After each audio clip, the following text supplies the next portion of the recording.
Kinetics has been made in association with Road Race Parts. Top quality, best prices, no compromise. Head to roadraceparts.com to get parts for your racing vehicles now.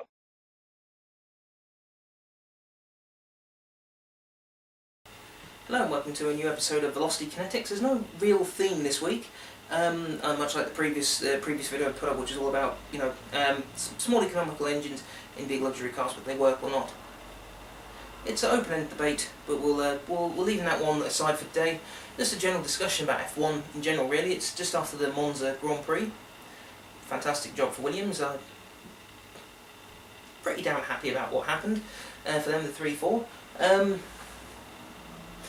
But what's happening in F1 on the whole at the moment, as in drivers not knowing where they're going, teams not performing very well. I've just heard that there have been a couple of rumours shoot around that someone's left Caterham, that Sauber up for sale. It's a complete minefield. But I suppose we'll pick up with the easiest one to discuss. As per usual, I've put the camera on to record and haven't really thought through 100% what I'm going to say, so we'll see how this turns out. But first off, driver lineups.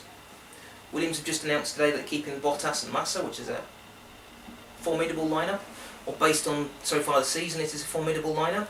If they can convert the car into a race-winning car next year, then who knows what will happen. But it's a good thing to see. However, there are a lot of teams, like McLaren for instance, although it is mainly McLaren who are guilty of this, excuse me,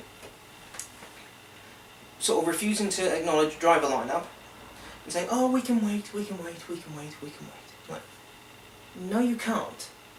Because the longer, for instance, I think Jenson Button, he's mentioned, if this is my last season F1, then so be it. On the one hand, some of me thinks he's mentally written off, he's pretty certain that he's not going to be there next year, which is a goddamn shame. It's not fair. But also, in relation to Jenson and Magnussen, you're not really giving them a lot of opportunities to find a competitive drive if you don't have any intention of retaining them. For instance, I doubt it's likely Red Bull will go to anyone outside of their family, really. But you've mentioned you want Vettel, you mentioned you want Alonso. Okay, fine. So say you get them. Who are they going to take? You could put Button in the Red Bull, you could put Button in the Ferrari. Prefer to see Button in the Ferrari than the Red Bull, but Button in the team that's going to win, I'll be very happy with. But your non-committance is making it difficult for him to even forward plan. And in fact, whatever the question, the fact he doesn't rise or get drawn into a lot of those questions, in the sense of, I've been talking with people sort of thing, it's quite clear he wants to stay with that team. He's worked with Honda before. I'm sure McLaren could benefit immensely from his Honda experience. It's crazy, and also the fact that, like I say, he's not mentioned out when he's talking to other teams. It's quite obvious he wants to say. And also, Ron Dennis, like I say, he goes on about wanting an Alonso, a Vettel. The fact that you mentioned it's going to be a 2 to 3 year period between Honda joining and then being in a position to win world championships. Who in their right mind is going to join that team? So, with the promise of, he may win at some point in the future. Possibly. Maybe. Depending on the maybes and the possibilities of the possibly of a maybe. It boggles my mind. Really, really boggles my mind. To be honest, they'd be best off, whilst I know Jenson is worthy of another championship quite easily. He just needs the right car. Unfortunately, like a lot of his career, aside from at Brawn, he's been in the wrong car at the wrong time. Unfortunately. Well, he was in the right car at the right time at BAR Honda, it's just Ferrari that goddamn dominating that there wasn't a lot he could do about it. But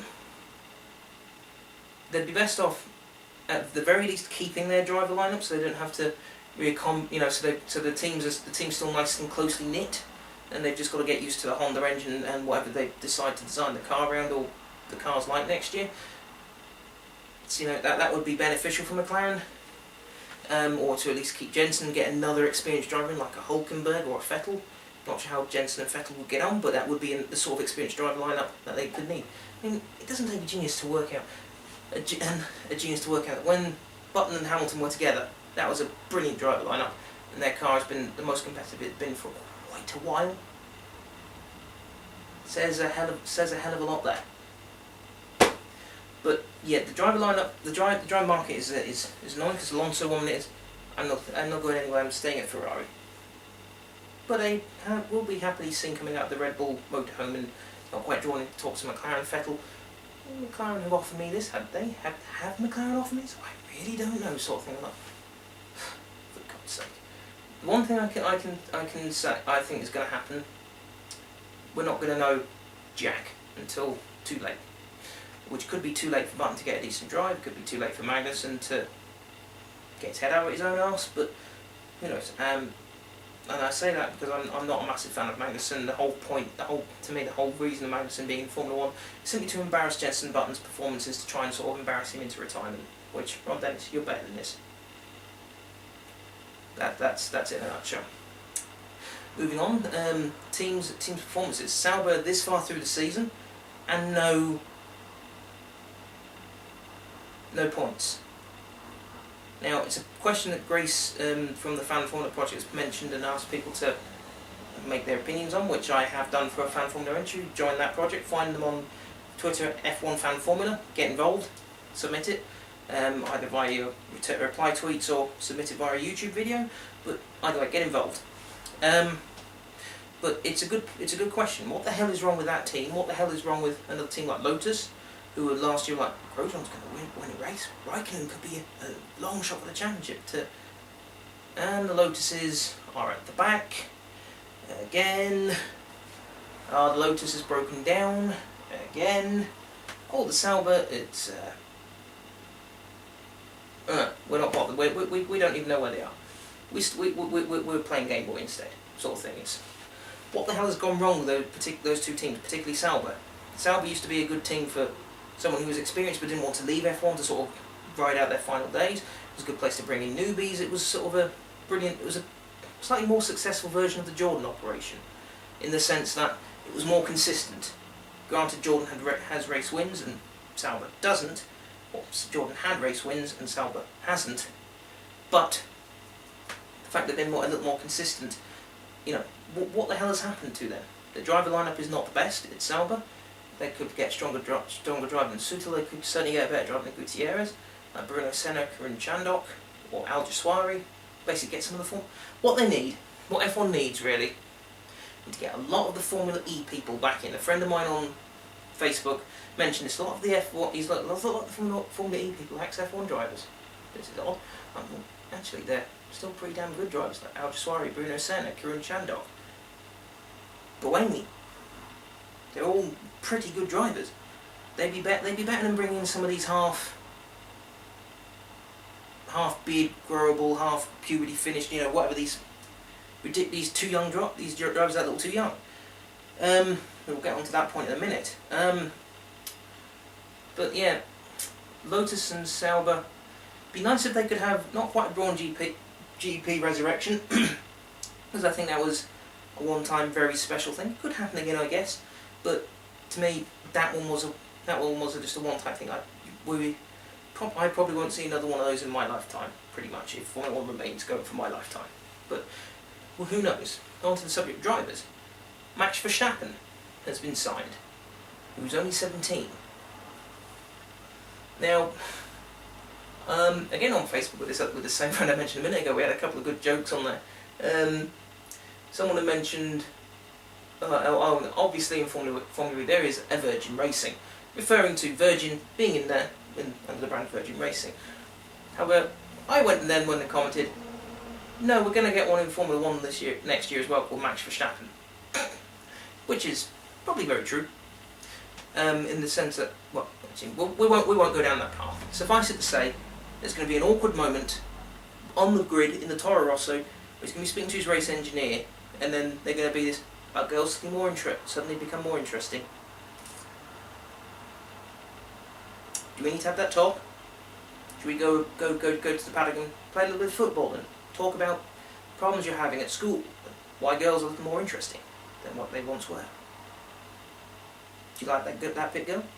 And then Max Verstappen, I don't know. It's crazy. He's too young. in my opinion, he should come through. If he's going to come through, he needs to come through in the style of Ricciardo. In the sense of Ricciardo, everyone seems to forget this. Ricciardo did time in HRT, then Toro Rosso, then Red Bull. Verstappen needs to have time in a Marussia or Caterham, or Forza Rossa, or whatever new team could potentially come in. Then be promoted to a Toro Rosso, then be promoted to a Red Bull. So he needs to spend a little more time getting used to everything. Considering how his first show run in the Toro Rosso branded Red Bull, although that's mental because that's a Red Bull branded Red Bull Racing Scuderia or whatever it's called, but you know, it's not great for business. And it's also, you know, you're getting the driver market younger and younger and younger. Where are we going to have people like Rubens Barrichello or an Alonso or a Button or a Webber, you know, staying to that age, even a Schumacher or De La Rosa, you know, around to prove a point to people? We're not going to have it. What the bloody hell are we going to do? It's crazy, and you're not going to have them use their experience to be like, we've had this before, we're going to go with this setup and do it this way because we've raced like this before, and then he knows what he's talking about. There's going to be too much. I agree with Sir Jackie Stewart, a driver needs a driver coach, in the sense, you know, help you think, help you know how to think, arrange your thoughts, arrange your mind, arrange your mental space, whatever you want to call it. Just, you know, sort of get you through, help you get yourself through. Help me to help you, help me to help you, help me to help you. The words of Dr. Cox. And they're not going to get that. It's going to be the other way around. It's going to be the team coaching the drivers, which is not how it's supposed to be done. Who knows? Like I said, I've said my piece, and I really disagree with the signing of Verstappen, but there we are. On to some shocking news I've just heard of, that Albers, who saved Caterham, has now resigned from Caterham. Oh dear.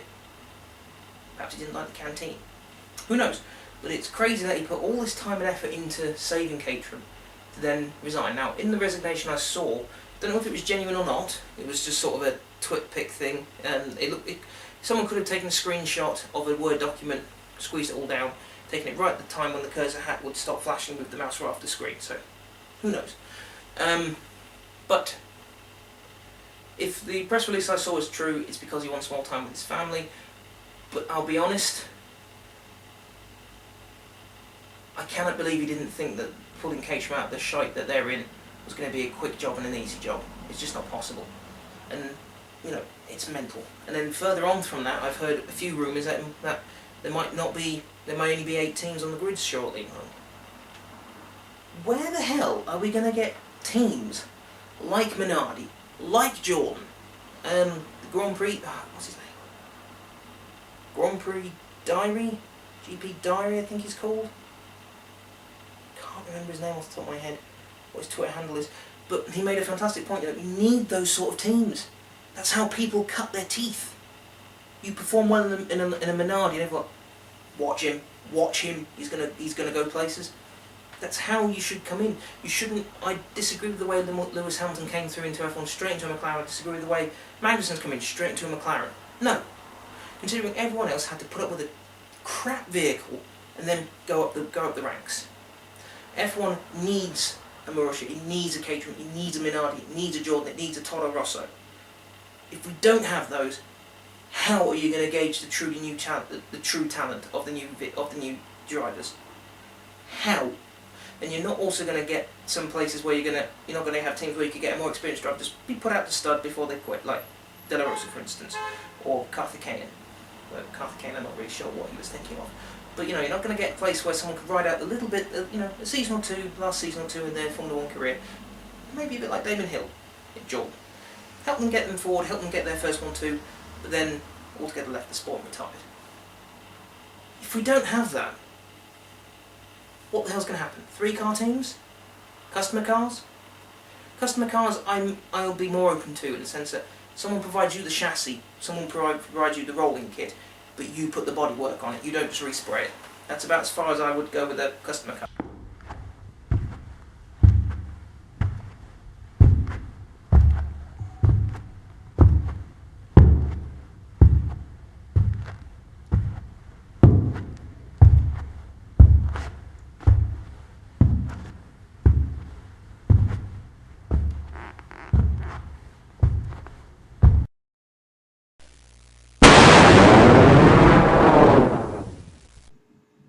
And just to finish off, because my camera cut out because the battery wasn't, I had forgotten the battery wasn't charged enough. Well, the point I was making, you know, Formula 1 needs these small teams. They are important and crucial to Formula 1 survival, in the sense of, as I mentioned, a new guy cuts his teeth in a HRT or in a Jordan, a Marussia, a Minardi, whatever team you want to call them. Low midfield to back team, and then that's it. You know you're onto a star for the future. But I'm going to have to stop it there because, like I said, my camera's just cut out because the battery's gone. I'm having to record this in a freakish manner, in the sense I've got my webcam on my computer about 10 feet away from me and had to somehow Casper and freak this thing together. When I say Casper, it's because I just saw someone post on Facebook. That's why. Anyway, keep an eye out on more Velocity Kinetics posts. I'm not going to be able to get them out as frequently, as quickly as I'd like, simply because there's a few things happening for me that are great for me that I've always wanted, but they're going to take up a lot of my own time to do. So I'll be back as often as I can to post. Please also don't forget, if you need any racing gear, whether it's racing parts or just help in preparing a racing vehicle, or just interested in what goes on behind the scenes of racing, then head to the sponsor, well, not quite the sponsor, but you know, the people I make this in association with, Road Race Parts. Head to their website, head to their blog, and get all the information in a friendly manner that you could get. But I'll be around when I'm around, and we'll see you then.